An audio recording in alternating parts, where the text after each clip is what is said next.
Alright, this is the very beginning of another print on my Ender 3, but what you see here, from here across, from here back, is the first layer. So it literally looks like tin foil on the bed. Smooth, all flush, no curling, no warping or anything like that. It's currently on its second layer, building on the first layer. So every layer from the first to the end, to the last layer, builds or fuses to itself. That's how FDM printing works, filament deposition modeling.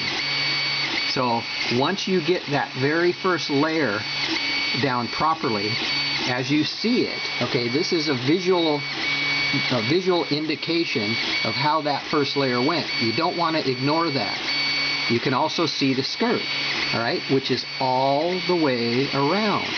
All right, you don't want to ignore that either. There's no brim, no raft, no Elemer's glue stick, no heat. A non-heated bed. You can see right there, I'm not making this shit up. 207 is my temperature for the nozzle. My bed set point is at 0. You can see that for yourself on a working functional printer set up in this fashion. We've got our standard, classic, no frills hot end, okay, because you only need what you need to get filament from over there through the extruder, because you only need what you need.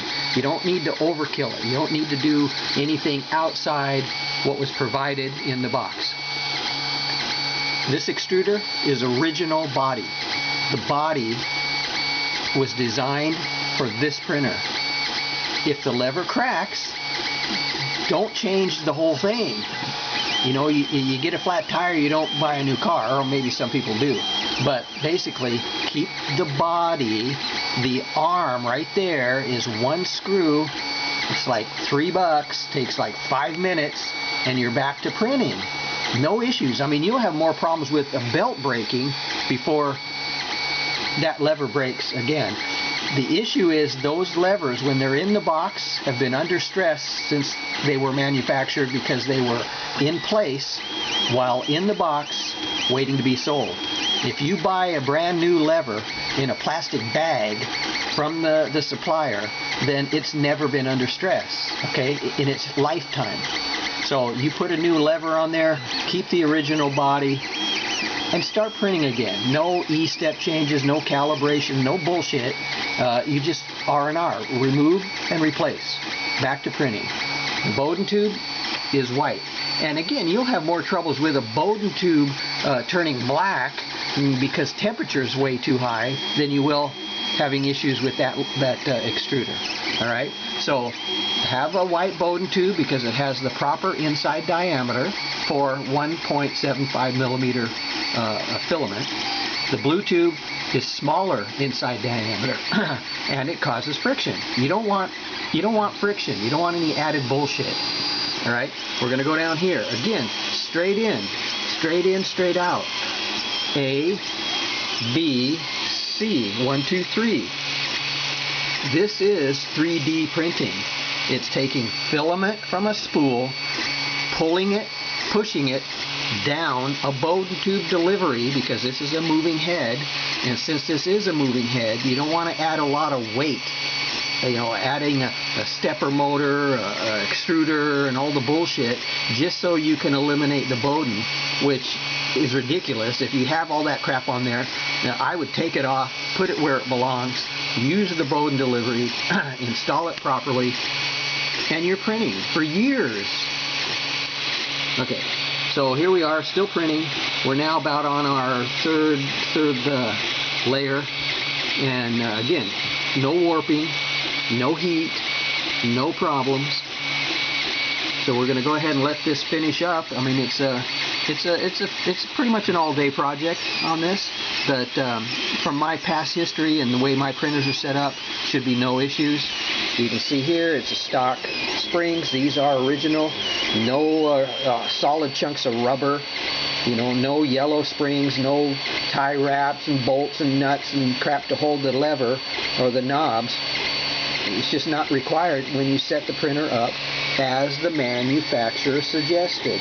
You can see that's proper compression on the springs right here on the front, same as on the back. It's perfect because you got just as much thread out here practically as you have up here.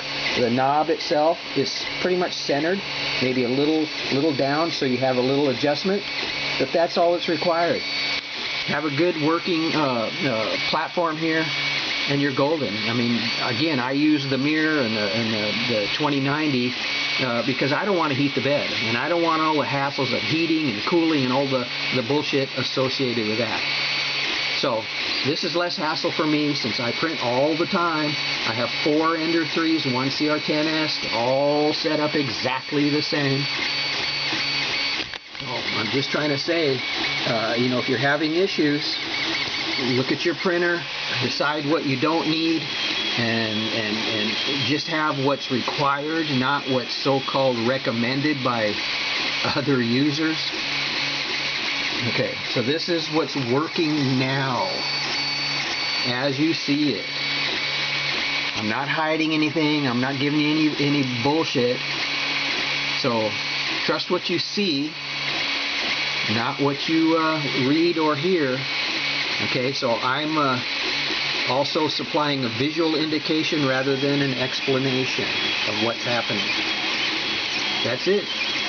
3D printing at its easiest. I do nothing. The machine does all the work. I just have to find the proper or good G-code to work with. Okay. Happy printing.